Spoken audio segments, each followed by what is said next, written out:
très rapide parce que comme je l'ai dit tout à l'heure, c'était il y a, pour certains visages, c'était il y a 3 semaines qu'on s'est vus. Et c'était l'occasion, c'était la clôture de, vous vous rappelez, de notre série de messages qui s'appelait Vivre l'abondance. Vous vous rappelez? Et donc c'était la clôture. Et les deux derniers volets notamment, on a parlé de porter du fruit en abondance. Et, et on s'est attardé les deux derniers messages sur le fruit de l'esprit. On peut relire là rapidement, s'il te plaît, dans Galates 5, 22. Porter du fruit selon le fruit de l'esprit. Galates 5, 22. Tiens, Eno. Bon, hop là, tiens, ça,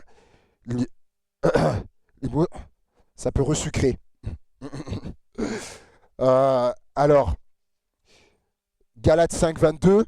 Mais le fruit de l'esprit, c'est l'amour, la joie, la paix, la patience, la bonté, la bienveillance, la foi, la douceur, la maîtrise de soi. La loi n'est pas contre ces choses. Et pendant 2 dimanches, on a parlé de ça, de porter du fruit en abondance selon le fruit de l'esprit. Si tu peux les laisser afficher, s'il te plaît. Et on a vu ensemble, ben voilà, que on avait du fruit à porter, donc dans ce qui est de l'amour, la joie, la paix, la patience, la bonté, la bienveillance, la foi. Et pour ceux qui étaient là, j'avais dit que la foi, selon le pasteur Guy Bergamini, a vu cette révélation que la foi, c'est comme un muscle. Et du coup, en fait, pour qu'un muscle se développe, il faut qu'il soit sollicité, le muscle. Sollicité, il faut qu'il soit travaillé, il faut qu'il y ait de l'exercice sur ça. Et la foi, c'est exactement pareil.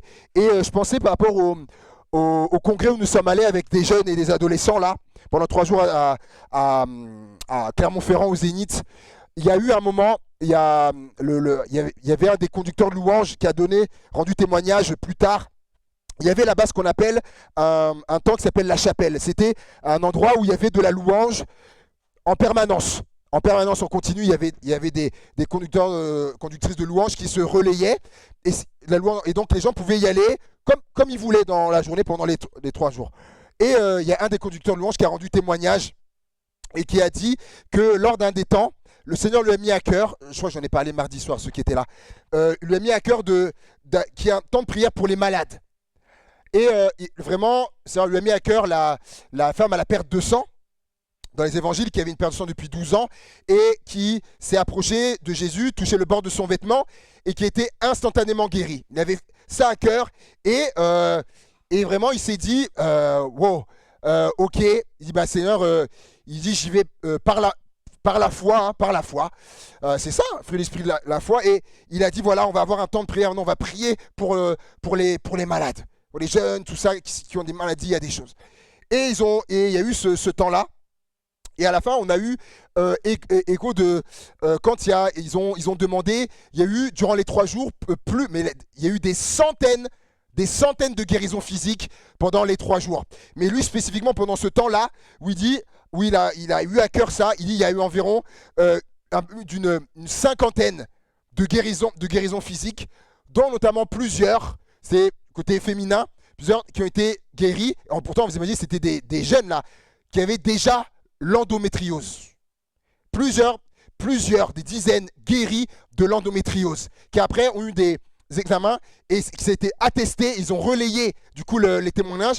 Et je me dis, mais vraiment, on voit ce que la foi peut produire. Il y a eu ça qui est venu, il a dit, Seigneur, ok, par la foi, on prie. Et du coup, vous voyez le fruit qu'il y a eu. Et la foi fait partie du fruit de l'esprit.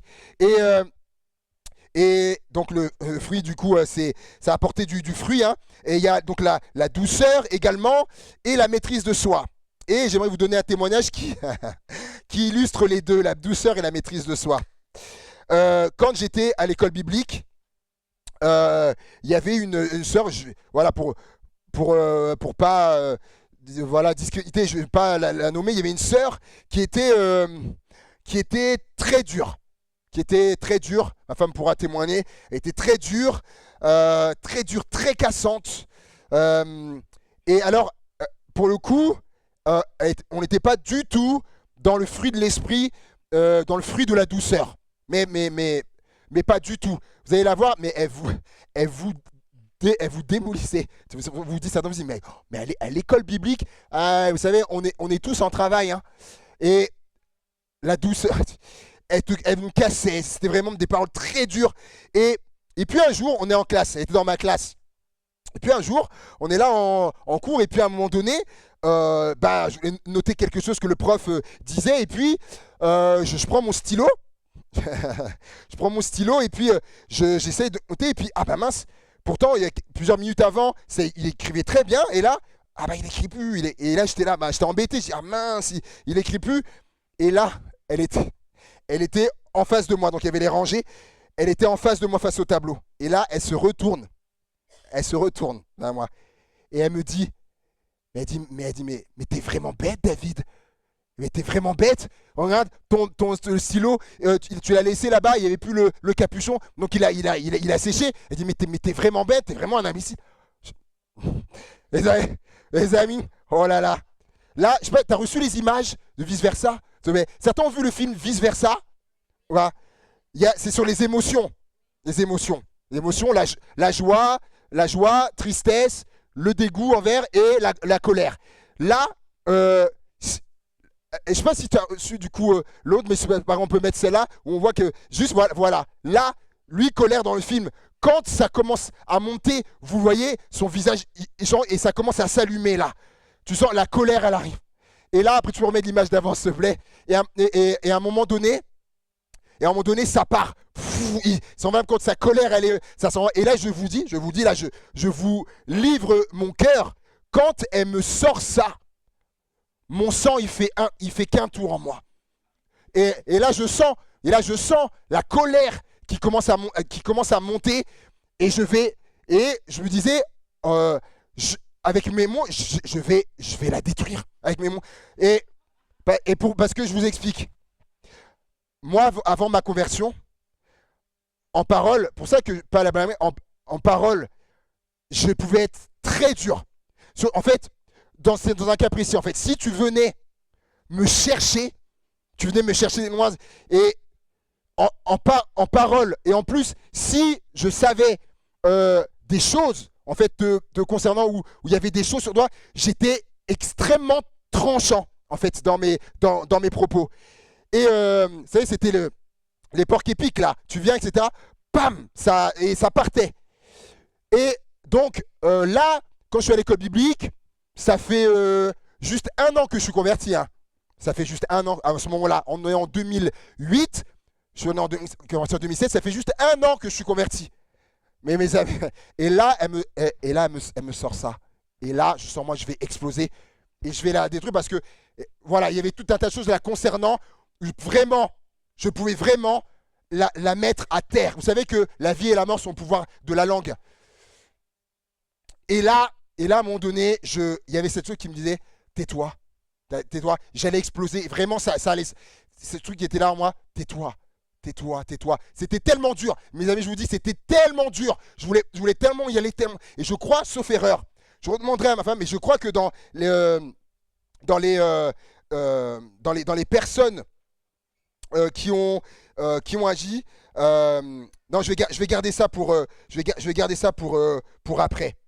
Non, autant le dire maintenant. Je crois que dans les personnes qui m'ont calmé de mémoire, je crois qu'il y avait ma femme.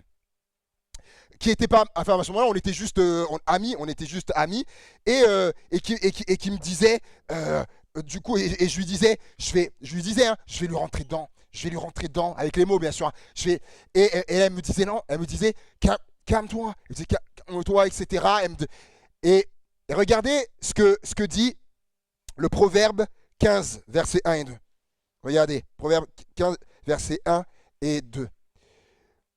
Proverbe 15, verset 1 et 2 nous dit une réponse douce, Proverbe 15, verset 1. Une réponse douce calme la fureur, mais une parole dure excite la colère. Je répète, une réponse douce calme la fureur, mais une parole dure excite la colère. J'étais vraiment dans ça. Il y avait vraiment, du coup, celle qui deviendrait plus tard, ma femme, mais je ne le savais pas à ce moment-là, qui était là avec des paroles douces, etc., à me calmer. Comme quoi, je dis après, je lui dis, tiens, après, j'ai bien choisi, hein, j'ai bien choisi. Hein. Mais avant, il y avait eu une parole dure qui avait excité la colère. Parce que vraiment, je vous le dis, en moi, j'étais en fureur. C'est le mot qui était là. J'étais en fureur. Là, c'est parce que je suis marron de peau. J'aurais été blanc. Mon visage, je vous dis, il aurait été rouge. Et il était rouge écarlate. Tellement j'étais fou intérieurement. Et sa parole dure, la parole dure avait eu comme fruit la colère. Mais du coup, la parole douce, du coup, a apaisé la fureur, a eu comme fruit d'apaiser la fureur. Et c'est intéressant. C'est vraiment intéressant parce que la langue des sages, et la suite du verset, donc une réponse douce calme la fureur, mais une parole dure excite la colère. La suite, c'est la langue des sages rend la science aimable, et la bouche des insensés répand la folie. La traduction parole de vie, j'ai plusieurs traductions. La version parole de vie nous dit « Quand un sage parle, il donne envie d'apprendre. Mais quand un sot ouvre la bouche, il ne dit que des bêtises. » Quand un sage parle, il donne envie d'apprendre. Mais quand un sot ouvre la bouche, il ne dit que des bêtises. La Bible en français courant a traduit comme ceci. Quand le sage parle, il donne envie de s'instruire. L'autre dit d'apprendre et lui de s'instruire. Mais la bouche des sots répand la bêtise. Répand la bêtise. Il donne envie de s'instruire, la bouche des sots. Est-ce que vous avez remarqué qu'il y a un fruit? Quand le sage parle, il y a un fruit. Quand le sage parle, du coup, ça donne envie aux gens d'apprendre, de s'instruire. Le fruit, du coup, le fruit, c'est ça. Et regardez Proverbe 18, verset 20. Proverbe 18, verset 20, ça trouve certains commencent à capter où je veux en venir. Proverbe 18, verset 20. Et ça va être un peu le verset socle, en fait, de notre message. C'est du fruit de sa bouche que l'homme rassasie son corps. Et c'est du produit de ses lèvres qu'il se rassasie. C'est du fruit de sa bouche. Frères et sœurs, il y a notre bouche, il y a un fruit que produit notre bouche. Vous avez vu ce que cette fille à l'école biblique, les paroles qu'elle m'a dit, vous avez vu ce que ça a produit comme fruit en moi? Et puis après la parole douce derrière, notre bouche, elle produit un fruit du fruit. C'est le titre de mon message et notre nouvelle série de messages qui va nous prendre, voilà, pendant plusieurs dimanches, le fruit de ma bouche, le fruit de ma bouche. Le fruit de ma bouche, parce que là, c'est parce que la chaleur revient, j'ai besoin de pastèques. Manger des pastèques, ça va faire du bien. Le fruit de ma bouche. Vous avez vu que donc le fruit de la bouche d'un sage, c'est que les gens l'écoutent et les gens veulent en savoir plus. Quand un sage parle, le fruit, c'est que les gens, ils sont là, ils veulent en savoir plus, ils veulent connaître davantage, etc. Mais il va dire que le sot, la bouche des sots répand la bêtise. Et ça m'a rappelé, je ne sais plus quel jour, vous avez vu dernièrement les grosses chaleurs là qu'il y a eu. On est allé, on nous a donné un endroit, j'ai oublié le nom, et on est allé se baigner. Et puis à un moment donné, donc il y avait non, c'était pas des adolescentes, c'était des jeunes, elles avaient la vingtaine. Et elles étaient là. Et puis à un moment donné, il y a deux gars qui arrivent, deux jeunes, pareil, la vingtaine. Et il y a un gars, les deux viennent, et puis, mais sur les deux, il y en avait qu'un qui parlait. Hein. Et puis, moi, sauf que j'étais là, j'étais quasiment à côté, donc j'entendais ce qu'il disait. Et il était là. Bien sûr, son but, il voulait draguer, etc. Et puis, il leur dit à un moment donné que, avant, à un moment donné, il vendait de la drogue. Alors, j'ai jamais entendu ce nom de drogue là. Il vendait une certaine drogue, etc. Et qu'il était là, il se faisait des milliers d'euros, des milliers d'euros. Il était fier en plus, il était fier. Et en fait, vous voyez que il voulait les impressionner, en fait. Vous voyez? Et il était là, et il sortait bêtise sur bêtise, bêtise. Et sauf que tu voyais les filles qui étaient là, elles étaient 4 ou 5, et tu voyais à leur visage, tu voyais même ce qu'elle pensait, de dire mais quand est-ce qu'il finit? Quand est-ce qu'il va nous lâcher? Ça se voyait sur leur visage. Le sot, nous disait, il répand sa bouche, il répond des bêtises, il dit des bêtises. Et j'étais là, je dis, mais c'est les bêtises qui sortent. Et le fruit, c'était ça. C'était des filles qui n'en pouvaient plus. Elles étaient là, si elles pouvaient lui dire, mais lâche-nous, va-t'en. Ouais. Mais nous avons une bouche et dont il sort plein de choses. Notre bouche produit du fruit. Et regardez, dernièrement, lorsqu'il y a eu la vague de l'antavirus. Antavirus, à un moment donné, je vois, je ne sais plus, sur BFM, je ne sais plus, il commençait à dire, ah, mais est-ce que vous pensez du coup qu'il va y avoir un confinement et tout ça? Oh là là, dès qu'il y a eu ça, oh, il fallait voir. Les raisons, oh non, etc.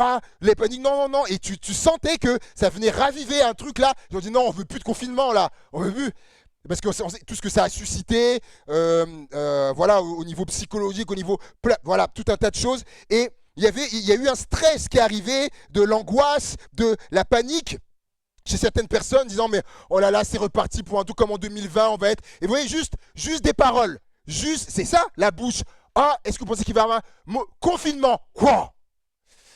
Et voilà ce que ça a produit. Mais des propos, des paroles qui ont eu pour fruit ça. Mais vous voyez, par exemple, d'autres propos, comme on dit aujourd'hui, voilà, aux mamans. Vous voyez l'enfant qui va dire à sa maman, bonne fête maman. Bonne fête maman. Bah, vous voyez la maman là, son cœur il fond là. Vous voyez, oh, oui, les paroles, la bouche, le fruit que ça peut amener. Et on va voir ensemble rapidement. D'abord, les mauvais fruits, que la bouche peut avoir les mauvais fruits et les bons fruits. La bouche et ses mauvais fruits. Proverbe 16, 28. Proverbe 16, 28. L'homme pervers, après, comme ça tu le sais d'avance, on va lire après la parole de vie et la seconde 21 après. L'homme pervers excite des querelles et le rapporteur divise les amis. Oh, le rapportage, on va dire comme les enfants, oh, pas bien le rapportage, hein. Pas bien de rapporter. Je me rappelle quand j'étais enfant, lorsque à l'école, un gamin qui était tout fier de venir rapporter la bêtise qu'il avait fait, et la maîtresse qui disait, ah t'as rapporté, et ben toi aussi tu seras puni. Oh, l'enfant il était là comme ça. Eh oui, il disait, c'est pas bien de rapporter. La parole de vie nous dit, une personne fausse provoque des disputes, et celle qui dit du mal des autres divise les amis. Et la seconde 21 nous dit, l'homme pervers provoque des conflits et le critiqueur divise les amis. Je rappelle ce témoignage, je crois que je vous l'avais donné au tout début qu'on était là. Première série de messages de mémoire, la mentalité du royaume de Dieu, septembre 2024. Et j'ai donné ce témoignage, mais je peux le redonner parce que certains qui sont là n'étaient pas là en septembre 2024. Lorsque j'étais à l'école biblique, vous avez vu, il s'en est passé des choses à l'école biblique. En même temps, pendant 3 ans. Et c'est un des professeurs, il nous raconte un témoignage qui le concerne lorsqu'il était, il débutait, il était tout jeune pasteur. Un jour, il y a donc une dame qui commençait à venir à l'église. Voilà, elle découvrait l'évangile, la foi, Jésus, tout ça. Et puis elle aimait bien, elle revenait, elle aimait. Et puis un jour, il y a une dame de l'église qui demande à voir le pasteur. Entretien. Il la reçoit et elle lui dit, mais vous savez, la dame là, la dame qui commence à venir à l'église, oui. Et elle va lui dire, mais vous savez, je l'ai vue, tel jour je l'ai vue à tel endroit, et elle était là, et puis elle était avec un homme. Et ok, lui là, il écoute, il va dire, mais elle lui dit, mais il faut que vous lui parliez, etc. Et là, être avec un homme comme ça, alors déjà, quand on y pense, mais avoir des propos comme ça n'a aucun sens. Je ferme la parenthèse. Et elle dit, il faut que vous lui parliez, tout ça. Et puis elle pousse le pasteur. Il était tout jeune. Il avait dans la vingtaine d'années, 25 ans, je ne sais plus trop, mais et donc tout jeune, il disait un peu inexpérimenté. Et du coup, il convoque cette dame nouvelle qui arrivait à l'église. Et donc il va la voir et puis il lui parle.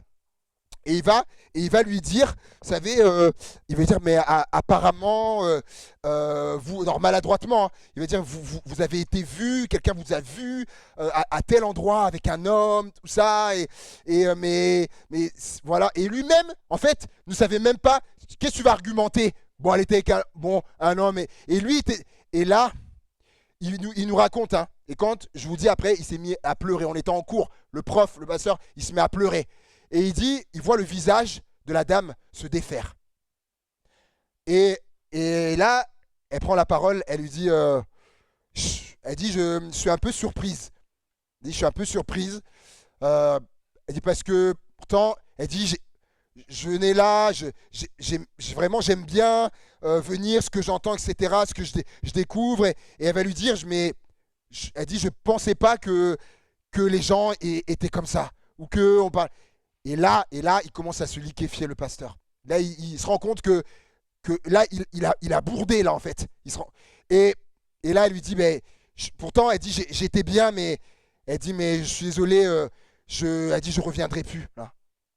Je vous le dis, il nous raconte ça, il est en train de pleurer, le pasteur. Il pleure. Parce qu'il dit, c'est une des erreurs qu'il a faites de début de ministère. Et il nous disait ça pour que nous, on ne fasse pas l'erreur plus tard. Et il disait, cette femme-là, il dit je ne l'ai plus jamais revue après. Le rapporteur divise les amis. Il faut bien comprendre ça. Le rapporteur divise les amis. Et Proverbe 16, verset 20, nous dit, ah non, et je termine, je réalise, alors c'est ultra important. La femme, elle va lui dire, vous savez, et en partant du bureau, elle va lui dire, vous savez, effectivement, c'est vrai, tel jour, j'étais à tel endroit, je marchais, c'est vrai, il y avait un homme en ma compagnie. Mais elle dit cet homme, elle dit, c'était mon cousin que j'étais venu récupérer à la gare. Et une personne peut-être perdue, qui est partie, qui voulait plus après entendre l'évangile. Frères et sœurs. Proverbe 16, verset 20, ouais, le fruit de la bouche, le fruit que ça a donné, une dame qui n'est plus venue à l'église. Proverbe 16, verset 20. Faute de bois, le feu s'éteint. Et quand il n'y a point de rapporteur, la querelle s'apaise. Le charbon produit un brasier et le bois du feu. Ainsi un homme querelleur échauffe une dispute. Les paroles du rapporteur sont comme des friandises. Elles descendent jusqu'au fond des entrailles comme des scories d'argent appliquées sur un vase de terre. Ainsi sont des lèvres brûlantes et un cœur mauvais. Les paroles du rapporteur. Et donc quand il n'y a pas de rapporteur, la querelle s'apaise. Vous savez que Proverbe, le même passage, alors j'ai oublié de mettre la Proverbe 16, 20. Proverbe 26. Ah, ok, t'as bien le 1 au lieu du 2. Okay. Merci. Et une autre traduction nous dit, oui, c'est ça, Proverbe 26, parce que après, je l'ai bien fait après, oui, merci. Quand il n'y a plus de bois, le feu s'éteint. Et quand il n'y a personne pour critiquer, c'est une autre traduction, le conflit s'apaise. Ou quand il n'y a pas de rapporteur, le conflit s'apaise. Il y a la paix. Il y a la paix. Vous voulez que je vous donne un des secrets d'une église qui grandit? Un des secrets pour une église qui grandit, eh ben, c'est la paix. C'est la paix. Quand il y a la paix, quand il n'y a pas les conflits dans l'église, quand il y a la paix. Acte 9, on peut mettre Acte 9, 31, s'il te plaît. Acte 9, 31. Et la paix, notamment, elle est là par le fait qu'il n'y a pas de rapporteur. Acte 9, 31 parle de l'église. L'église était en paix dans toute la Judée, la Galilée et la Samarie, s'édifiant et marchant dans la crainte du Seigneur, et elle s'accroissait par l'assistance du Saint-Esprit. Donc elle s'accroissait, elle grandissait, il y avait de plus en plus de monde, etc. Elle se développait, elle prospérait. Donc il y a les éléments, mais le premier élément, c'est quoi? C'est que l'église était en paix. Quand l'église est en paix, c'est qu'il n'y a pas de conflit. Et on a lu le texte, lorsqu'il n'y a pas de rapporteur, les conflits s'apaisent. Il y a la paix, du coup, la paix qui est là. C'est très important. C'est très très important. Proverbe 26, verset 28. Proverbe 26, verset 28. La bouche, la bouche flatteuse prépare la ruine. Proverbe 26, 28. J'espère que c'est la bonne référence. La bouche flatteuse prépare la ruine. C'est ça? Ouais, la langue fausse est ce qu'elle écrase et la bouche flatteuse prépare la ruine. Est-ce que on peut mettre dans le 29, verset 5, s'il te plaît? Proverbe 29, verset 5.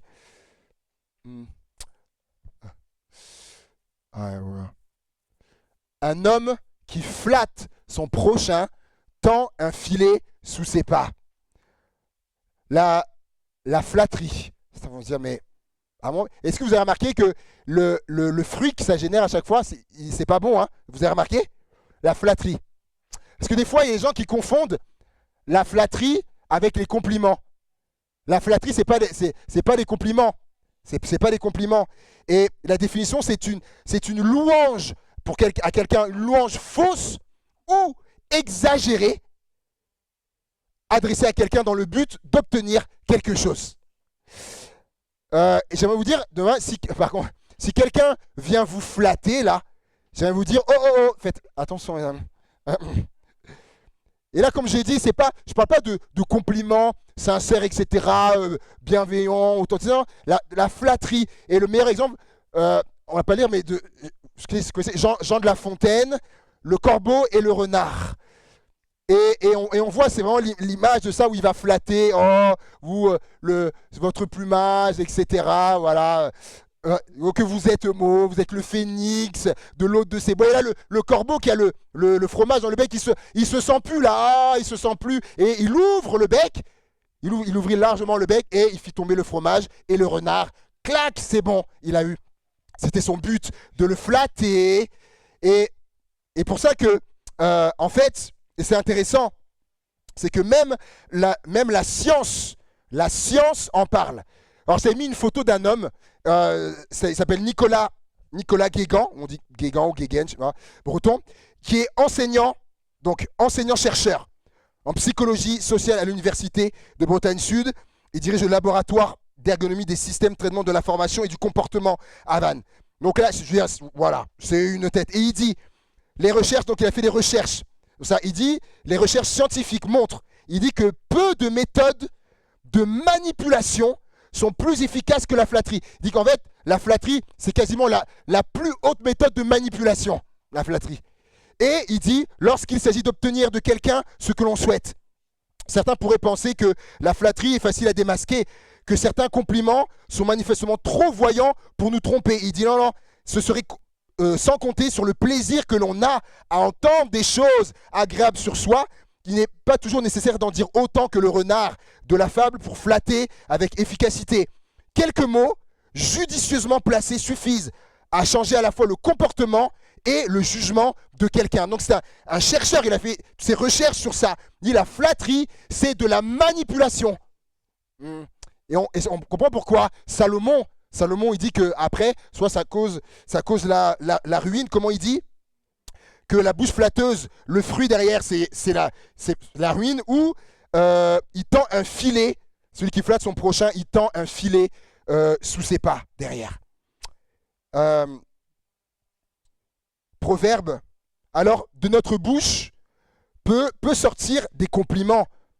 Peut sortir des compliments, complimenter quelqu'un, comme le frère, il a fait, le frère, spontanément, il a complimenté l'équipe pour la louange, tout ça. Vous voyez, on peut complimenter, il ne savait pas que j'allais parler de ça. Et on peut nous complimenter, on peut encourager, etc., tout ça, mais la flatterie, il ne faut pas que ce soit un fruit de notre bouche, ça. Est-ce que le fruit qui ira derrière ne sera pas bon, de la flatterie? Et je continue.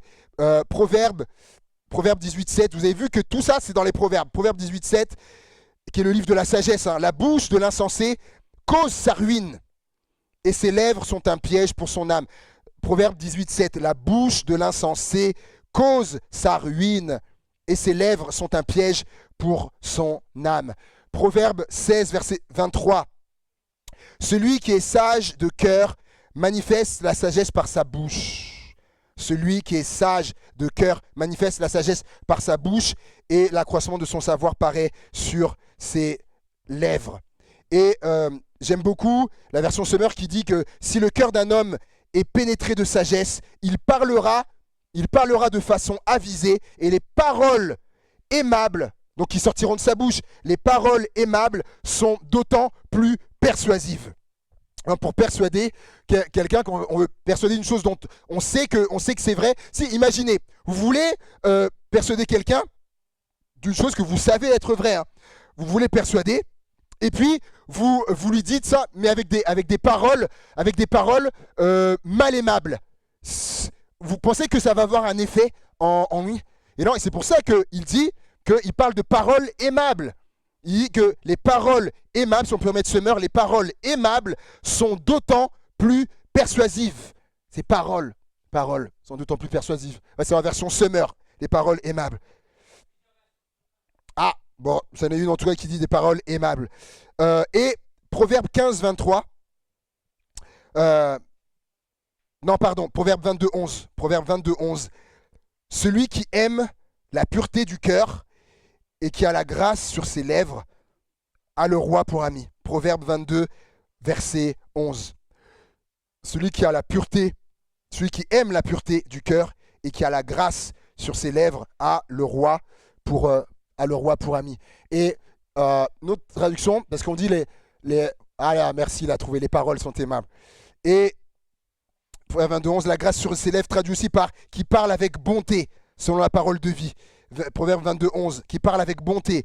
Ou la version du Summer 2015 de 22, 11 qui dit qui aime les intentions pures et dont les paroles sont bienveillantes aura le roi pour ami. Donc des paroles aimables, des paroles pleines de bonté, des paroles bienveillantes. Proverbe 25, verset 15. Par la lenteur à la colère, on fléchit un prince et une langue douce peut briser des os. Proverbe 25, 15. Par la lenteur à la colère, on fléchit un prince et une langue douce peut briser des os. Allez-y pour briser un os. Même les chiens, quand on leur donne ça, ils lèchent. C'est dur un os. Ça nous parle de quoi? De dureté. Et il dit même une langue douce. Une bouche dont la douceur sort, même s'il y a de la dureté en face, ça peut avoir du coup un effet. Et j'arrive sur la fin. Proverbe 15, verset 4, que j'aime beaucoup, qui nous parle encore de la langue douce. Proverbe 15, verset 4. La langue douce est un arbre de vie, mais la langue perverse brise l'âme. La langue douce est un arbre de vie, mais la langue perverse brise l'âme. La traduction du Summer dit « Des paroles réconfortantes sont comme un arbre de vie, mais la langue malfaisante démoralise. » Et là, c'est fou, on voit vraiment le fruit là, dans la version Summer, si on la trouve. Les paroles douces sont comme un arbre de vie, et la langue malfaisante, elle démoralise. Mais les paroles douces sont réconfortantes. Et Second 21 nous dit, une parole porteuse de guérison est un arbre de vie, tandis que la langue perverse brise le cœur. Une parole porteuse de guérison. Et c'est ça qu'il nous faut. Des paroles réconfortantes, des paroles porteuses de guérison, des paroles bienveillantes, des paroles de bonté, des paroles aimables. C'est ça que notre bouche doit sortir. Et je conclus. Est-ce que vous avez déjà été dans cette situation où vous vous êtes dit, mince, vous avez dit une parole qu'il ne fallait pas? On s'est déjà tous retrouvés en situation. Une parole mince, qu'on regrette, une parole malheureuse, ah non, on s'est tous peut-être retrouvés dans cette situation. Alors ce qui est bien, c'est qu'il y a le pardon, hein, demander pardon. Mais cette situation, vous avez laissé échapper une parole ou avec une information qu'il ne fallait pas dire, qu'il ne fallait pas donner.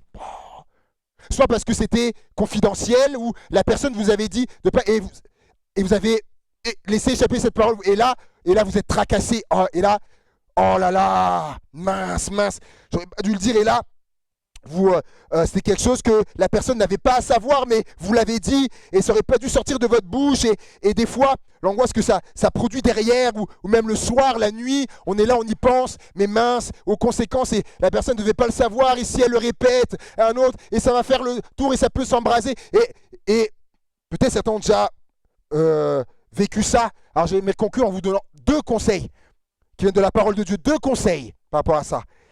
Proverbe 21, verset 23, et ensuite Proverbe 13.3, ensuite Proverbe 21, 23, et ensuite 13.3. Celui qui veille sur sa bouche et sur sa langue préserve son âme des angoisses. Celui qui veille sur sa bouche et sur sa langue préserve son âme des angoisses. Et Proverbe 13.3 nous dit, celui qui veille sur sa bouche garde son âme, mais celui qui ouvre de grandes lèvres court à sa perte. Celui qui veille sur sa bouche garde son âme, et celui qui ouvre de grandes lèvres court à sa perte. À chaque fois, il est question de veiller dans les 2 textes, de veiller sur sa bouche. En fait, il faut qu'on soit les frères et sœurs, il faut qu'on soit les gardiens de notre bouche. Il faut que tu sois le gardien de ta bouche, la gardienne de ta bouche. Il faut que je sois le gardien de ma bouche. C'est pas quelqu'un d'autre qui va pouvoir veiller sur ma bouche, c'est que moi. Et sur ce qui va sortir. Et parce qu'il y a un danger. Il y a un danger, si on peut remettre, s'il te plaît. Il dit celui qui ouvre de grandes lèvres court à sa perte, si on peut le remettre. Qui ouvre de grandes lèvres. En fait, il y a un danger. Vous savez, des fois, il y a des gens qui parlent beaucoup. Et là, le problème, c'est de beaucoup parler. Des gens qui parlent beaucoup, mais surtout, quand on dit ça, c'est qu'ils parlent trop. Et la parole de Dieu nous dit que celui qui parle beaucoup, il y en a qui connaissent ce verset, on le répète, celui qui parle beaucoup ne manque pas de péché. Et oui, parce que en fait, celui qui parle beaucoup, qui parle trop, dans tout son flot de paroles, à un moment donné, dans toutes ses paroles, dans tout ce qu'il dit, non, à un moment donné, il va sortir des bêtises à un moment. Alors que, il y a un qui dit qu'on doit mettre le mort à notre bouche, hein, une garde à notre bouche. Et Proverbe 15, 28, le cœur du juste, et ça c'est le 2e conseil, le cœur du juste médite pour répondre, mais la bouche des méchants répand des méchancetés. Donc première chose, premier conseil, de veiller, être les gardiens de notre bouche, et notamment de ce qui va sortir. Et deuxième chose, le cœur du juste, il médite pour répondre. Oh là là, avant de parler, de répondre, il médite, il réfléchit. Il y a un dicton qui dit, avant de parler, il faut faire quoi avec sa langue? La tourner cette fois, mais on comprend. On se dit oui, mais en fait on comprend, parce qu'avant, des fois, on va parler trop vite, on va dire quelque chose. Non, on s'arrête. Ce que je vais dire là, est-ce que c'est bon ce que je vais dire à la personne là? Essaye de tourner 7 fois la langue. Allez, j'essaie là. 3, j'en suis qu'à 3. 4. Donc, vous voyez, ça laisse le temps là de réfléchir. Je parle pas tout de suite du tac au tac comme ça. Bien sûr, on a compris, c'est une expression, mais c'est ça, en fait. Et, verset pour clôturer, Proverbe 18, verset 20, qu'on a vu qui est notre verset socle, en fait. Hein. Proverbe 18, verset 20, c'est du fruit de sa bouche que l'homme ou la femme rassasie son corps. C'est du produit de ses lèvres qu'il se rassasie. C'est du fruit de sa bouche que l'homme rassasie son corps. Et j'ai noté ceci, c'est préférable d'être rassasié de bons fruits que de mauvais fruits. Eh oui. Et si on peut remettre l'image, s'il te plaît, le visuel de la thématique, s'il te plaît. Moi, personnellement, je préférais être rassasié d'une bonne pastèque là, bien fraîche, que d'une pastèque qui serait pourrie ou que ça, non, vous voyez, c'est un mauvais fruit. Ou peu importe, si vous aimez les pommes, si vous aimez... mon fruit, moi, c'est les pamplemousses. L'homme est rassasié du fruit de sa bouche. Et il vaut mieux être rassasié de bons fruits que de mauvais fruits, comme on a vu. Amen. Amen. Que le Seigneur nous bénisse ensemble. On peut se lever, on va terminer en priant à Dieu. Merci Seigneur pour ta parole. Merci Jésus. Seigneur, ta parole est la vérité. Merci de nous enseigner. Merci de nous instruire. Merci de nous permettre qu'on en sache davantage, Seigneur. Merci pour le Saint-Esprit qui éclaire, qui nous éclaire, qui sonde les profondeurs de Dieu, qui nous révèle, qui prend de ce qui est à Jésus et nous le révèle, nous le donne, nous le communique. Merci Seigneur. Parce qu'on ne pourrait pas avancer sans boussole. Et ta parole, elle est notre boussole, Seigneur. Merci encore de nous aider à y plonger nos regards. Même plus tard, de revenir dessus. Que c'est pénétré par cette parole et qu'elle produise du fruit. Du fruit, alléluia, Seigneur. Et ta parole, elle peut produire que de bons fruits, Seigneur. À toi la gloire, Père. Et que de notre bouche, Seigneur, sortent de bons fruits, Seigneur mon Dieu. Et non pas de mauvais fruits, Père. Au nom de Jésus et pour ta gloire. Amen. Amen. Amen. Amen avec ça. Parce que je pense que c'est important que je le dise.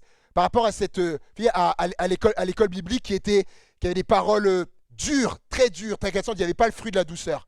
Des années plus tard, j'apprends qu'elle travaille dans un organisme chrétien. Et puis, un jour, je suis passé dans cette ville. Et je dis, tiens, ben, je vais aller voir si elle est là-bas.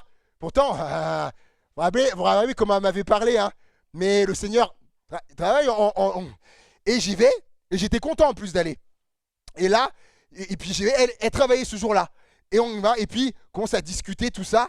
Et là, je me dis en moi-même, mais c'est la même qui était à l'école biblique. Comment elle parle? Ça n'a rien à voir. Des paroles douces. Des paroles douces, etc. C'est comme les raisins, vous vous rappelez, quand j'avais montré l'image, la maturation, ça dépend, le niveau. Et là, mes amis, là, la grappe de raisin, elle était là. Elle était là, et là, c'était du bon raisin, les amis. Donc, toujours de l'espoir, de l'espérance avec le Seigneur. Voilà, mais que de nos bouches sortent de bons fruits. Amen. Voilà, Dieu vous bénisse. Bonne semaine. Bonne semaine. À vous, et dimanche prochain pour les baptêmes, donc 15h30, si important, il y aura un goûter à